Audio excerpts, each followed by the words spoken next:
Du Saint-Évangile selon saint Matthieu. Gloire à toi, Seigneur, gloire à toi. Soyons attentifs.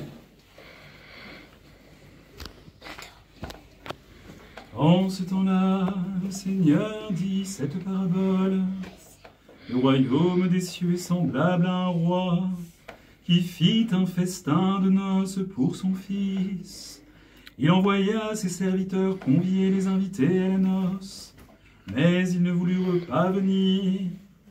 De nouveau, il envoya d'autres serviteurs avec mission de dire aux invités: « Voyez, j'ai préparé mon festin. On a tué mes bœufs et mes bêtes grasses. Tout est prêt, venez aux noces. » Mais ils ne tinrent pas compte de cette invitation, et s'en allèrent qui à son champ, qui à son commerce. Et les autres s'emparèrent des serviteurs, les maltraitèrent et les tuèrent. Quand il apprit cela, le roi fut irrité, et envoya ses troupes qui firent périr les meurtriers, et incendièrent leur cité. Alors il dit à ses serviteurs: « Le festin est prêt, mais les invités n'en étaient pas dignes.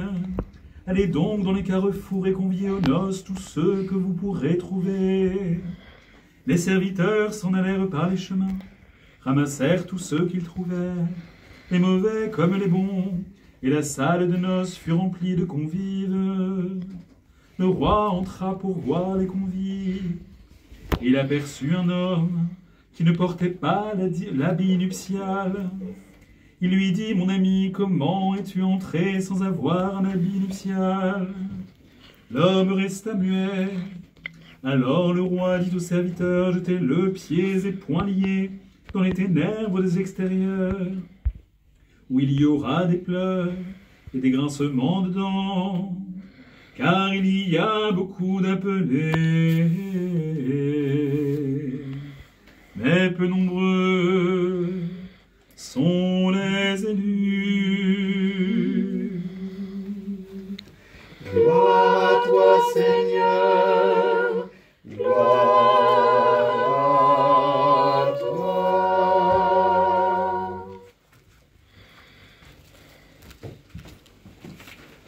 Au nom du Père, du Fils et du Saint-Esprit. Amen. Il y a beaucoup d'appelés, mais peu d'élus. Cette parole du Christ doit, en ce jour où nous célébrons également le début de l'année ecclésiastique, rester gravée en notre cœur, afin que nous ne tombions jamais dans la facilité qui serait de se dire que parce que nous croyons en lui, parce que nous avons foi en lui, parce que nous sommes membres de son Église, parce que nous communions également à son corps et à son sang, eh bien, le salut est pour nous chose acquise et chose facile. Le Seigneur veut que nous nous transformions intérieurement. Le Seigneur qui s'est fait homme veut que nous-mêmes, par le chemin inverse, nous puissions être divinisés par sa grâce. Dieu s'est fait homme pour que l'homme devienne Dieu, et notre appel à nous tous chrétiens est de devenir des saints, d'être sanctifiés, d'être transfigurés, d'être déifiés. Et si nous ne sommes pas sur ce chemin, ou en tout cas si nous chutons sur ce chemin, eh bien relevons-nous, car c'est ça véritablement à quoi le Christ nous appelle. Bien sûr que le Seigneur a payé les dettes du vieil Adam sur la croix. Bien sûr que nous sommes rachetés de tous les péchés dans lesquels nous sommes nés. Nous sommes rachetés du péché originel, nous sommes rachetés lorsque nous sommes baptisés à l'âge adulte de tous les péchés précédents, et potentiellement nous sommes rachetés de tous les crimes possibles si on verse des larmes de pénitence.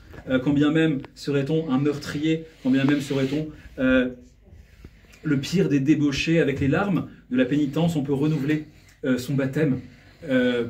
Les eaux de du baptême sont renouvelées par les larmes de la pénitence, nous disent les pères, et il n'y a pas de péché qui soit trop grand pour que Dieu en ait miséricorde. Et pour autant, pour cela, il faut que nous luttions, que nous devenions meilleurs, que nous prenions véritablement conscience de nos misères, de nos faiblesses, et que la force que nous ayons soit une force intérieure. Dans la parabole que nous venons d'entendre, les pères nous rappellent qu'il y a vraiment deux niveaux de lecture très importants. Le moment où le Seigneur dit cette parabole, c'est lorsqu'il parle avec les pharisiens.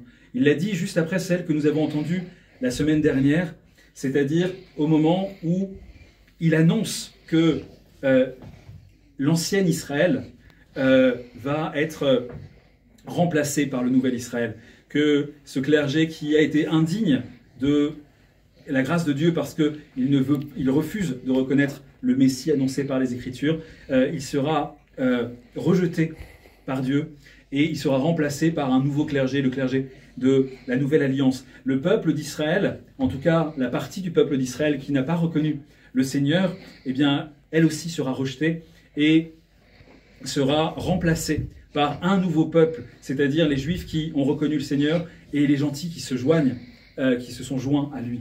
Ainsi, ici, lorsque, à la fin de la parabole, on nous dit que parce que les invités ont méprisé l'invitation du roi, parce qu'ils ont même battu et tué les serviteurs que le roi leur a envoyés pour les faire venir à sa noce, eh bien, la fin de la parabole nous dit qu'il enverra ses soldats et qu'ils détruiront leur ville, parce que c'est l'annonce de ce qui s'est passé quelques années après la mort et l'ascension du Seigneur, c'est-à-dire la prise de Jérusalem par les troupes romaines qui a eu lieu en 70. Donc c'est le premier niveau, bien sûr, de lecture, et c'est la raison pour laquelle, bien sûr, les pharisiens, de plus en plus, vont être hostiles au Seigneur et s'aveugler de plus en plus face à lui, alors que tout témoigne qu'il est véritablement le Messie d'Israël qu'ont annoncé les prophètes. Et pour autant, il y a une lecture pour nous également, chrétiens. C'est-à-dire que nous qui sommes le nouvel Israël, nous sommes conviés littéralement à la noce du Fils du roi. C'est-à-dire que Dieu le Père nous a envoyé son Fils. Et la noce à laquelle nous sommes conviés, eh bien, c'est l'union sacrée entre la nature humaine et la nature divine. Cette noce est une noce qui a été celle de l'humanité et de la divinité dans la personne du Christ, notre Seigneur. Et c'est une noce à laquelle nous pouvons participer en nous unissant à lui, puisque nous aussi nous pouvons, comme le dit l'apôtre Pierre, être participants de la nature divine. C'est ça la bonne nouvelle, c'est ça la nouvelle qui réjouit. Saint Jean Chrysostome le disait, le Christ nous utilise l'image, l'allégorie de la noce et du festin de noces pour nous rappeler qu'en tant que chrétiens, bien que, évidemment, nous soyons dans un monde qui nous est hostile, que nous soyons en but aux tentations du diable, à nos passions qui intérieurement nous persécutent parfois, eh bien, il faut toujours être dans la joie, car cette union avec Dieu qui nous est promise, qui est notre destinée en tant que chrétiens, en tant que baptisés, est la chose la plus extraordinaire, la plus joyeuse, la plus heureuse dont nous puissions rêver. Le Seigneur est vainqueur de la maladie, de la mort. Il est vainqueur du péché et du diable. Ainsi, pouvons-nous être complètement renouvelés en nous unissant à lui. Et pour autant, eh bien, nous aussi, parfois, nous boudons cette invitation du roi. Parfois, nous ne faisons pas tout ce qu'il faut pour nous rendre à l'Église, pour pouvoir communier dignement à ce festin royal qui nous est offert, c'est-à-dire le corps et le sang de notre Seigneur Jésus-Christ. Parfois, nous aussi, nous rechignons à nous écarter de notre vieil homme, à mettre le Seigneur à la première place. Et ainsi, risquons-nous, si nous n'y prenons pas garde, d'être nous aussi jetés dans les ténèbres extérieures, car il ne suffit pas d'avoir été lavés de nos péchés par le baptême, mais il faut avoir la tunique. Les pères nous expliquent qu'il y a deux explications possibles, 2 degrés de lecture aussi concernant cet invité qui n'avait pas la tunique de noces. D'abord, bien sûr, si la tunique dont il est question est la tunique du baptême, cela nous montre que sans le baptême, nous ne sommes pas régénérés, nous ne sommes pas purifiés du péché originel, et ainsi nous ne pouvons pas entrer dans l'union avec Dieu, dans la noce que nous fêtons. Mais par ailleurs, ce festin auquel nous participons, eh bien, le Seigneur nous dit beaucoup sont appelés et peu sont élus. Ça concerne aussi les gens qui sont dans l'Église, mais qui ne sont pas revêtus, comme disent les pères, des bonnes œuvres, des bonnes actions. Ainsi, nous distinguons-nous énormément d'une certaine vision calviniste qui considère que c'est uniquement la foi dans le Christ qui nous sauve, puisque, comme le dit Saint Jean Chrysostome, cette tunique dont il faut être revêtu, et c'est la même chose dans la parabole des vierges sages et des vierges folles, et cette fois c'est figuré par l'huile, eh bien, ce sont les bonnes œuvres, les bonnes actions, c'est la transformation authentique de sa vie sous le regard du Christ. Il faut se transformer par, en et pour Dieu, pour être digne de festoyer éternellement avec le Père, le Fils et l'Esprit Saint. Amen.